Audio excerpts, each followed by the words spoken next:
welcome back to Creative Pet Keeping. This is my fish room and I thought I should do an update video and kind of go through all my fish to let you see how everyone's doing. We got a super secret tank over here, which I did a horrible job covering, so you got a little preview of that.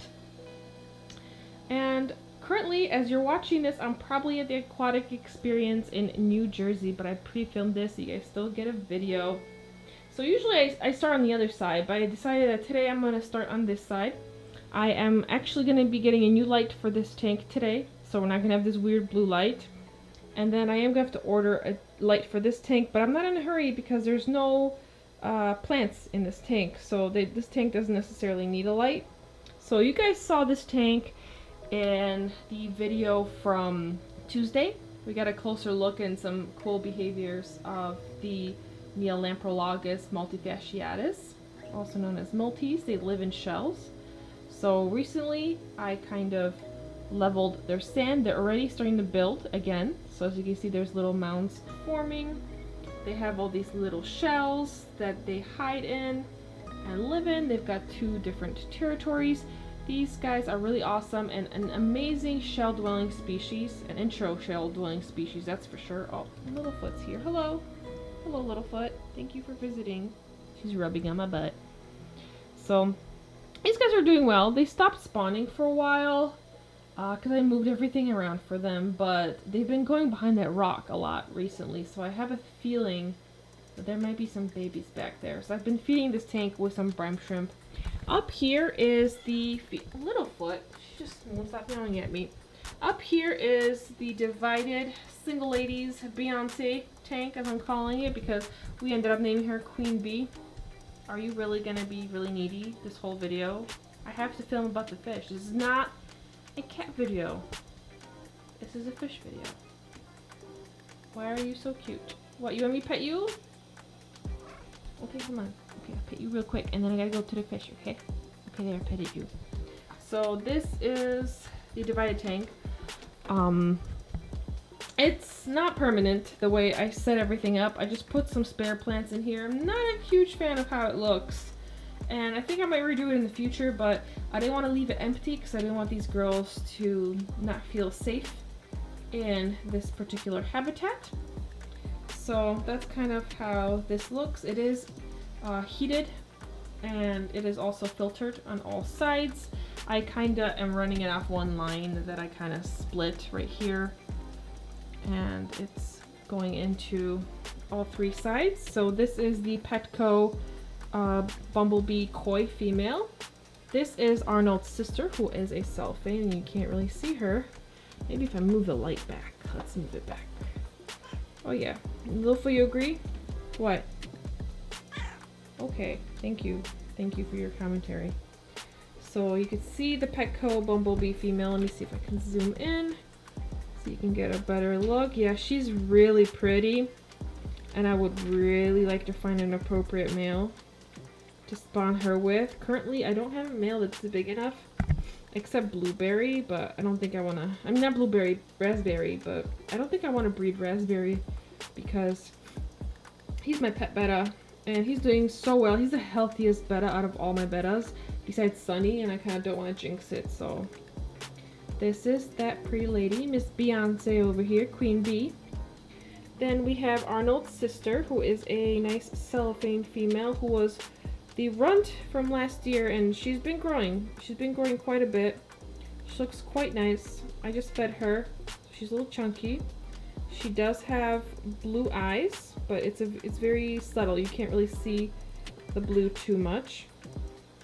But she's really cute. And this is Arnold's daughter from this year's spawn. This is the only female that I held back. She's a koi that's marbling very slowly, and I really like that.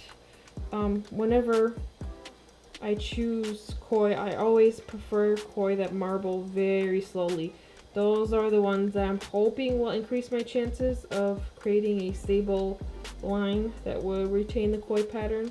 It's just a theory I have going on. I don't really know if it is legit, but that is the girl. She was actually chosen by Amber from Big City Bettas. She's the one that helped me. She's actually going to be hanging out with me at the Aquatic Experience. She's going to come back here and spend a couple days in Chicago as well, and We're gonna make some cool collab videos, hopefully.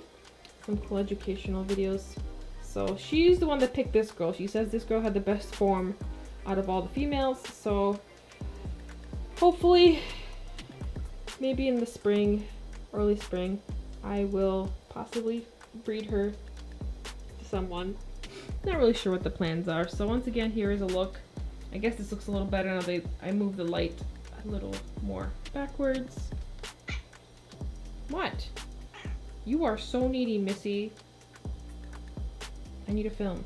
This is not a Littlefoot update video. This is a fish update video. Okay, let's continue. Over here, I have the Brine Shrimp Hatchery, which is a labyrinth Brine Shrimp Hatchery, and it's like the best thing in the world because it doesn't require air or light like other Brine Shrimp hatcheries. If I can open it, let me see if I can open it without messing it up. So stressful. So all the eggs stay on this side right there. And I just set that up today, so we have no Brine Shrimp hatching yet, but they will be hatching tomorrow. All of them are on the outside, and they actually have to swim up and over in the labyrinth, and then they collect in the middle where the straining basket is. Let me put this back gently, and then when I'm ready, I just pick this up and it strains them out, and I can just put them in my tank. Super convenient. I'll try to link an Amazon affiliate link down below to get one of these. These are awesome, but unfortunately you can't have too many brine shrimp hatch out of these because I've tried to do more. If you do too many eggs, this will go bad. So this is great for feeding some smaller spawns, but if you need bigger spawns, you need like the bigger hatcheries going. Over here we have the African cichlid tank.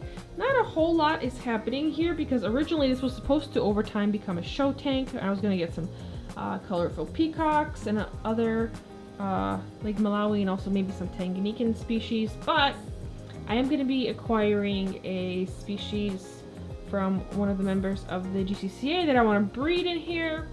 So when I'm going to be breeding fish, I want to be pooling the females that are holding the fry. So I don't really want a lot of rock work in here because I want to be able to move things around or quickly remove the rock work if needed to temporarily remove the female, because if she spits out the babies in here, they're going to get eaten. So that's kind of what's going on here. This driftwood is my favorite because it looks kind of like a dragon. Do you see the dragon head? Coolest piece of driftwood ever. I actually have a whole dragon theme going on here. We've got dragon here, got dragon here. I keep mentioning in my videos, but dragons are awesome.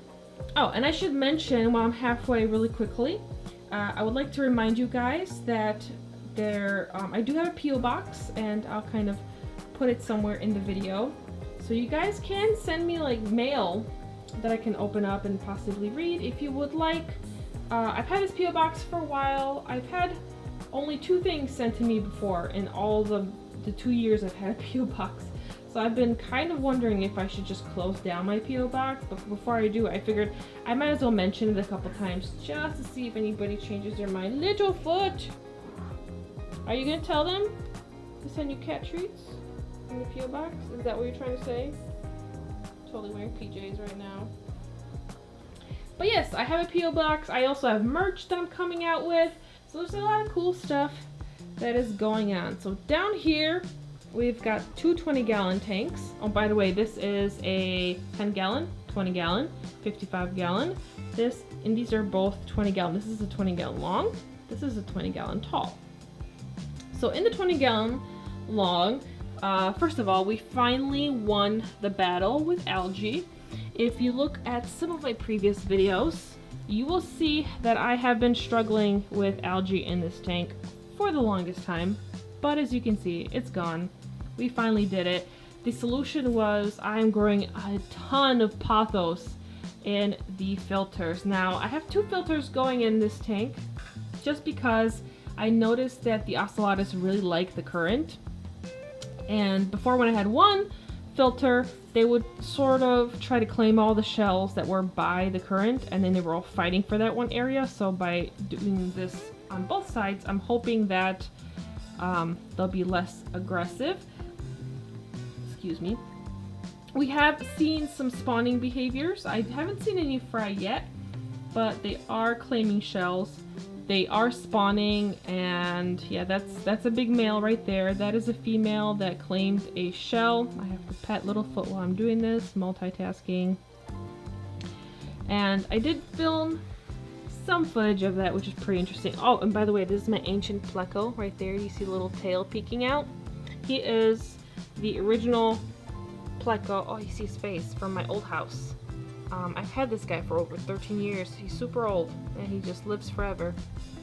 But here is an example of one of the females that is guarding the entrance of the shell that she's chosen. Now the cool thing about the Ocellatus versus the Neolamprologus is they actually bury their shells. So they bury them so you just see the entrance of the shell. Versus the Multis, which dig around, but they keep their shells uncovered. Can you not? She's like pawing at me. What? You are just so demanding today. This whole morning when I was doing errands and cleaning around the house, you were napping, and now that I'm filming, you're just purring wildly and demanding pets. At least Banana's sleeping, because if Banana was awake, then I'd have two demanding animals. Multitasking, giving animals love. So back to my story over here. So they bury their shells as they claim them. I also found out that Bob, our favorite Ocellatus, is actually probably a female. So we're going to have to rename Bob to be Bobette, probably, or something of an or another. So this is the largest male that has claimed the entire tank for himself, including all of the females. Then up here are what I theorize are the two spare males that haven't found the female, and they just kind of keep to themselves over there. We have one female right here, and then the other female, aka our favorite Bob, is over there. Now how I can tell Bob is, or Bobette at this point, is that this fish had its dorsal fin nipped off a little at the top as a fry. So the dorsal fin looks a little different, and then there's a little bump kind of hanging out from the head. And that's what makes this fish stand out from the other fish. And for a while we thought this was a male, and we named this fish, well, I named this fish Bob, but yeah, turns out to be a female. And then you see how the face is a little darker? Their faces darken up more and more the more they're interested in spawning. And usually I notice that they're more interested in spawning after a water change. So tomorrow when I do my big water changes before I leave, there's probably going to be a lot of interest in spawning and a lot of interesting behaviors. I'm kind of hoping that they might dig a little bit. This guy might maybe dig on camera. He's very suspicious of me. The interesting thing about Ocellatus, and this is their full name right here, Lamprologus ocellatus gold, is that they're highly, highly aggressive fish. They don't bother the guppies, surprisingly. They leave the guppies alone, because I have guppies up here as ditherfish.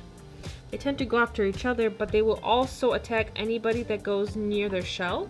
So the guppies luckily swim at the top. I have some hybrids of the original pair that I bred was bluegrass Japanese guppy with the Endler, and this is kind of what I came up with.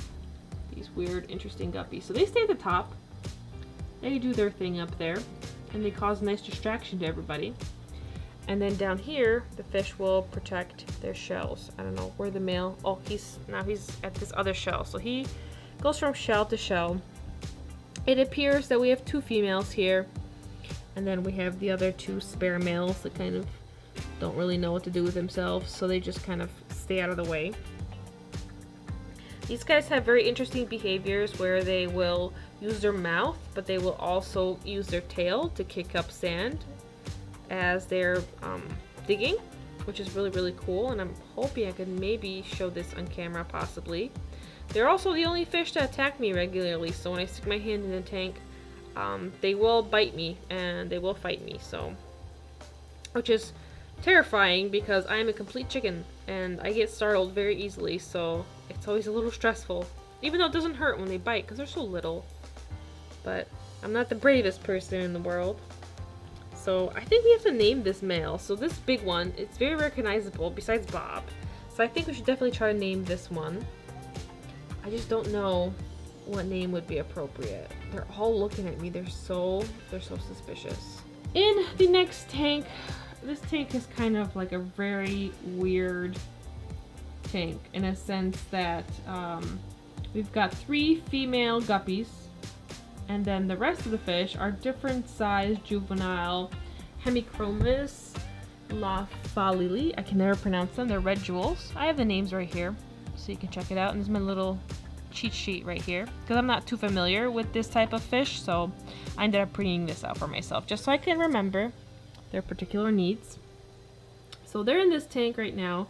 It doesn't look very pretty, but this will have to be changed around soon because, and they're so shy. Of course, when I come up with the camera, they all hide. There is a pair that's starting to get big enough that they might spawn. And while most of the time these guys are super peaceful, during spawning times, the parents will take care of their fry and they're going to try to kill anything that gets close. So as soon as I start noticing any interest or spawning behaviors, I have to evacuate and move everybody except the spawning pair out. So I'm probably going to be moving all these rocks and decorations out anyways. So I feel like there's no point in trying to like arrange this and make this pretty. And then we've got some algae growing on the side, but I'm totally cool with that. It's helping keep the tank clean. So while it doesn't look pretty to us, it is definitely very beneficial to the fish.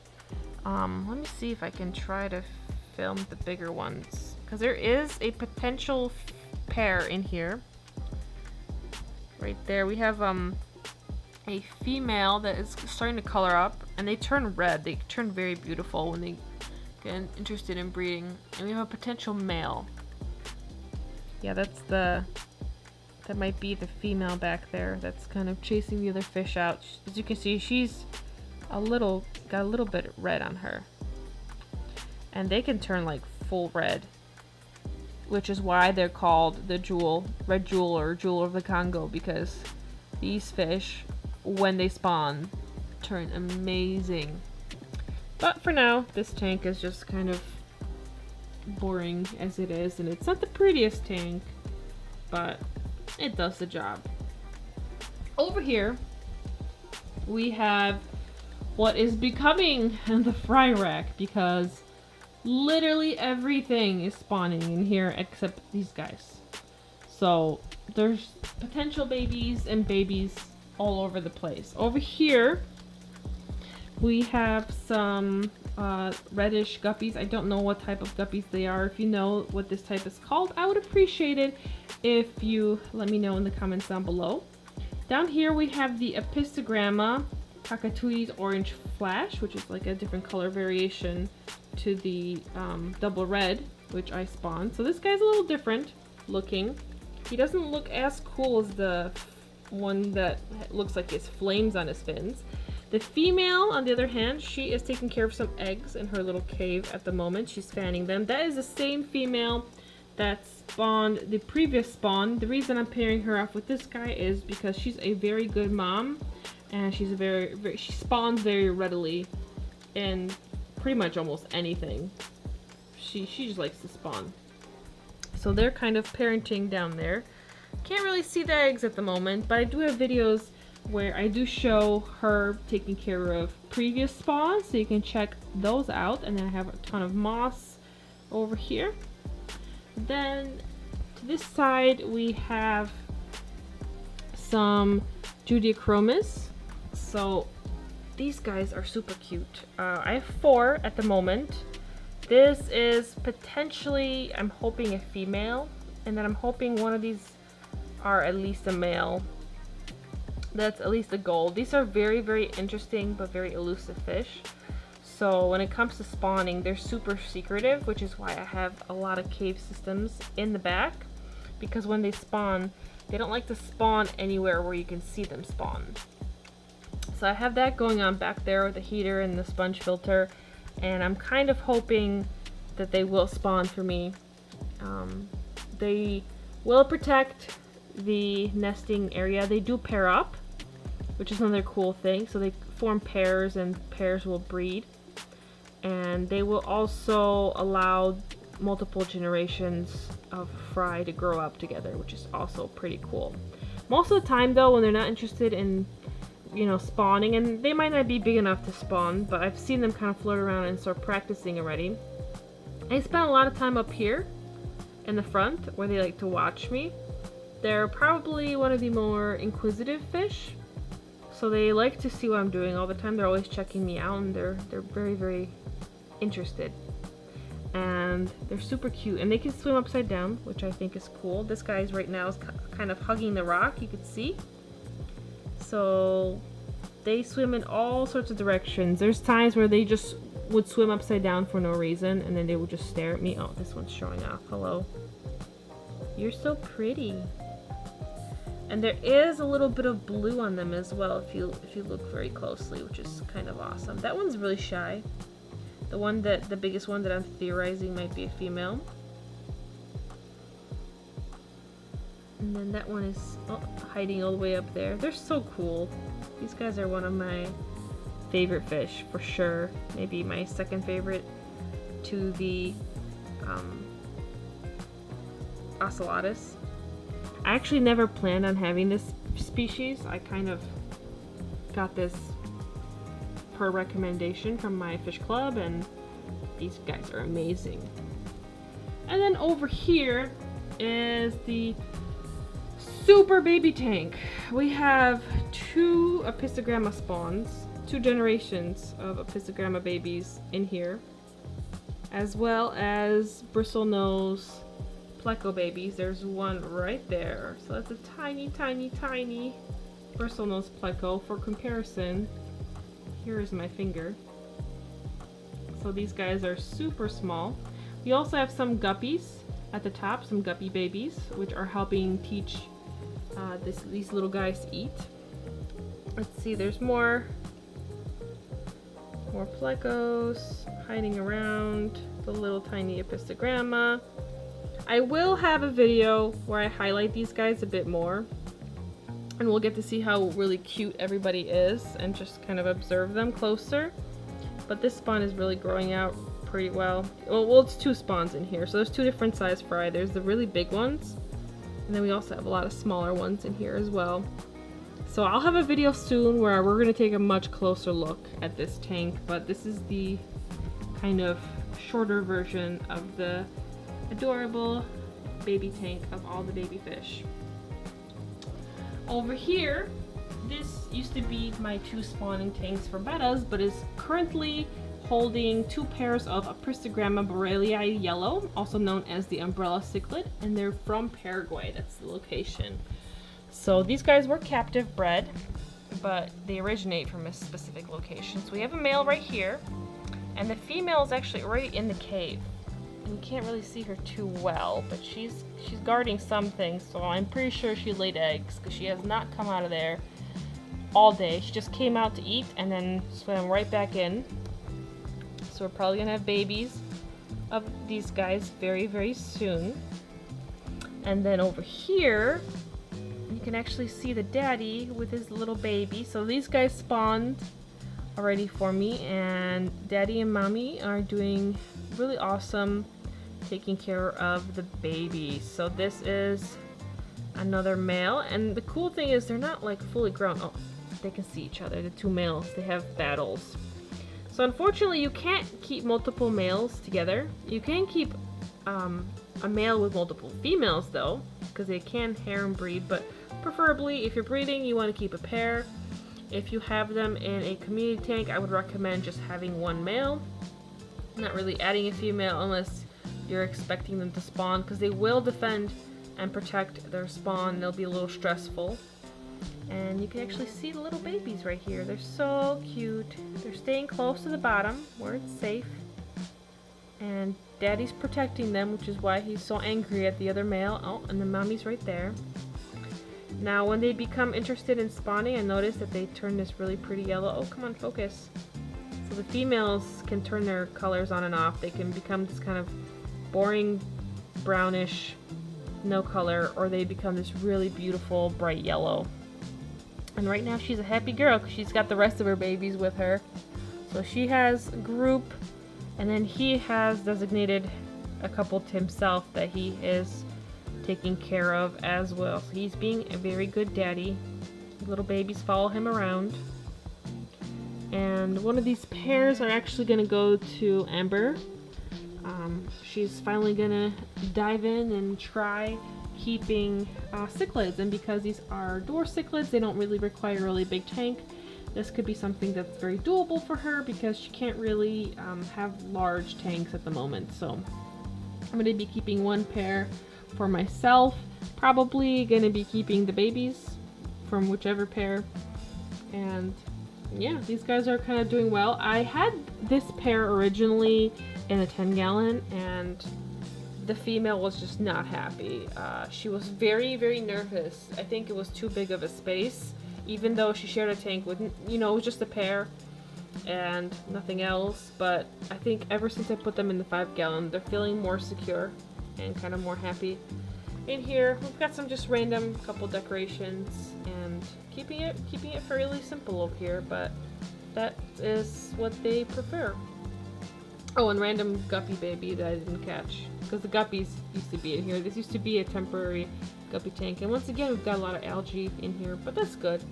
Algae helps, you know, keep the tank nice and healthy and clean.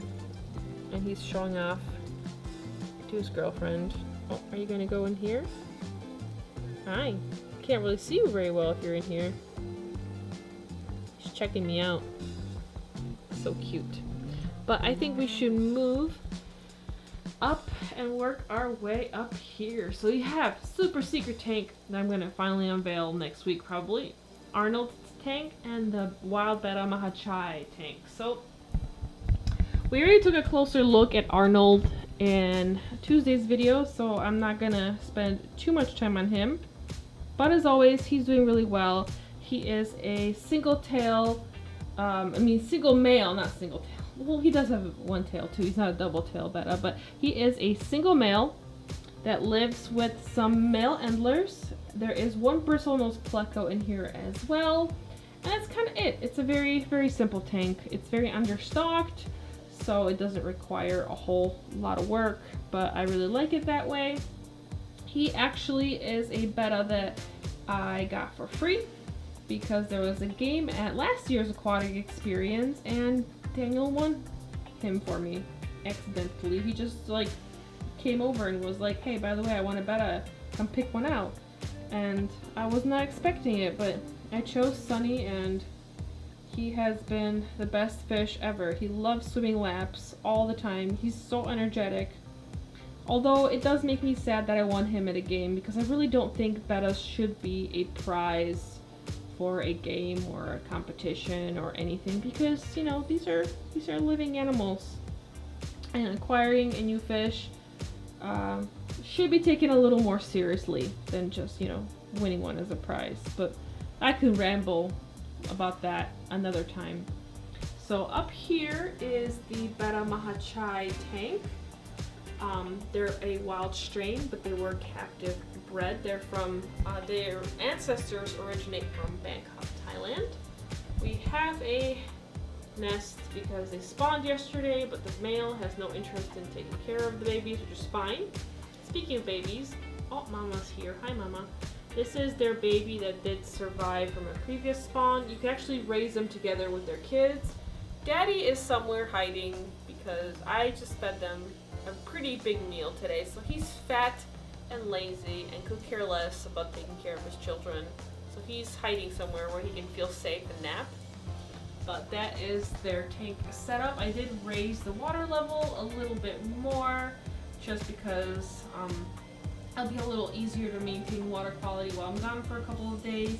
So it's a little higher than I would like, and we only have it lit on one side because technically betta mahachai don't really like a lot of light in their tank, but I keep it like that so the plants can actually have some light so they can grow properly. There are also some guppies in here as well, as ditherfish, just to encourage these guys to feel really safe. And yeah, I kind of like this setup so far.